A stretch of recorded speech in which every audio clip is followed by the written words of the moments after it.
something that's running rampant in industries all across our country and all around the world. But in real estate in particular, scams are something that you really have to look out for.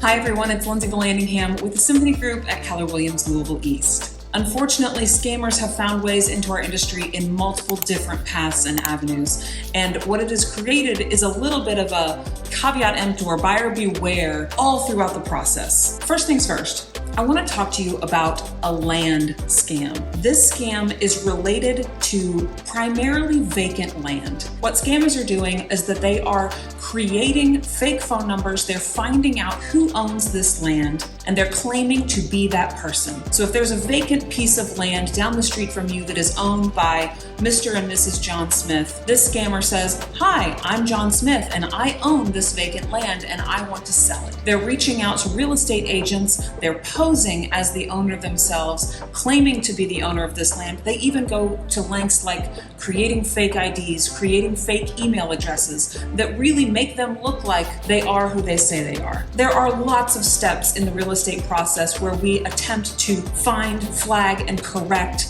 these potential issues, right? So that we don't actually get to the closing table with a seller who doesn't actually own the land. But the fact of the matter is, there are all kinds of loopholes. There are opportunities along the way. Make sure that you are really cognizant of what's going on. You might even go to the lengths of placing a sign on your property that says, "This property is not for sale," or a sign that says, "This property is owned by such and such," and your real phone number. That kind of information could help a real estate agent who has been contacted by someone who then would go out and take a look at the property and learn, "Oh, this is odd. This land is not for sale. This land is not owned. This phone number doesn't match the phone number of the person I've been talking with."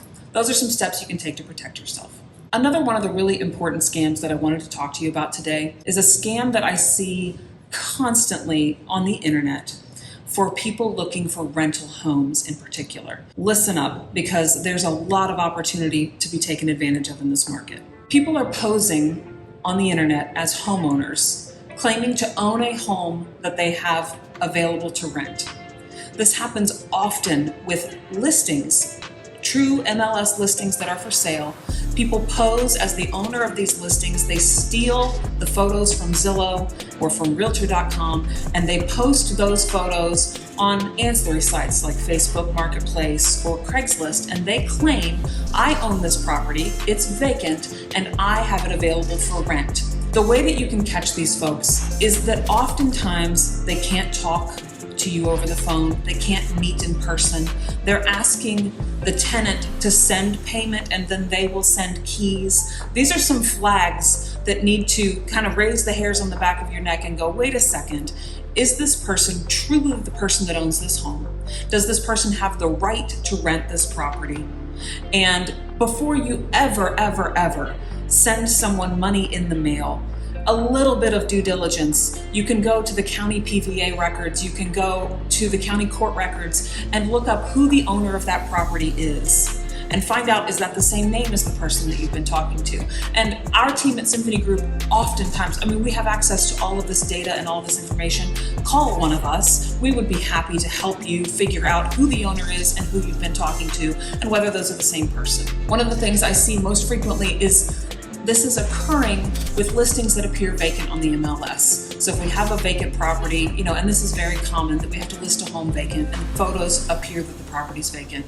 So if you are planning to list a home in a vacant status, no furniture, doesn't look like anybody lives there, you would be well informed to maybe put a little note in the front window that says this property is not available for rent, to help discourage the folks who might be stopping by. They see a sign, they stick their head in the door, they find out, oh, in fact, this property is not for rent.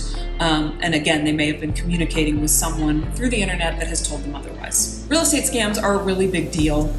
We are trying as an industry to put a stop to this throughout all different areas, and there are so many other scams out there. If you or someone you love is experiencing something that feels questionable, if you feel those little hairs on the back of your neck stand up, if something doesn't feel right, contact us at Symphony Group, contact a local realtor. They will have the information that you're needing to help you look up and find out whether this is legitimate or not.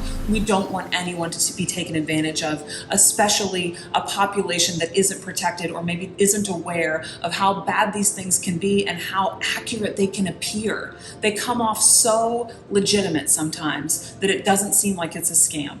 So keep an eye out, look out for your loved ones. You can reach us at symphonyrealtygroup@gmail.com.